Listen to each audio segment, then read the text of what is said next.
Bandi Sanjay sir ఇట్లా రాగానే ఎదురుగా పోయి చిరంజీవి సార్ ఎదుర్కొన్నాడు. బండి సంజయ్ సార్ కూడా చిరునవ్వులు సిందించుకుంటా సినిమాల్లో చూస్తుంటే ఎట్లుంటావో బయట కూడా అంతే షానిగా అంతే స్టైల్గా ఉన్నావు అన్నట్టు ఉండు. చిరుసారు కూడా చిరునవ్వులు ఒలకబోసి గట్టిగా అల్మించుకున్నాడు. ఇట్లా ఇంట్లోకి దొలకబోగానే బండి సంజయ్ సారు చిరంజీవి సారుకు శాలువగా అప్పిండు. నేను కప్పకపోతే ఎట్లుంటుంది అనుకున్నాడో ఏమో కానీ చిరంజీవి సారు కూడా బండి సంజయ్ సారుకు శాలువగా కప్పి పువ్వుల గుత్తి పట్టుకొని పోటువలకు పోజులు చిర్రిద్దరు. ఇద్దరు ఇట్లా కూసున్నారు. మీకేందన్నా నడీడు దాటిపోయిన పడుసు పోరని లెక్కనే ఉంటావు. తేపకో పడుసు హీరోయిన్తోని డ్యాన్సులు కథ కార్ఖానా అంతా మంచిగుంటుంది తీయే అని అన్నాడు కావచ్చు.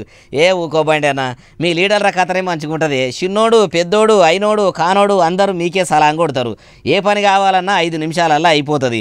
మాదేమున్నదే సినిమా హిట్ అయితే హీరో లేకుంటే జీరో అన్నట్టు ఉంటుందని చిరంజీవి సార్ కూడా అనొచ్చు. ఇట్లా జరసేపు ముచ్చట పెట్టిర్రు. మీ తమ్ముడు పవనాలు సారు డిప్యూటీ సీఎం అయ్యిండు. మీకు మీ సినిమాలకు చింత ఉండదు పోన్రి.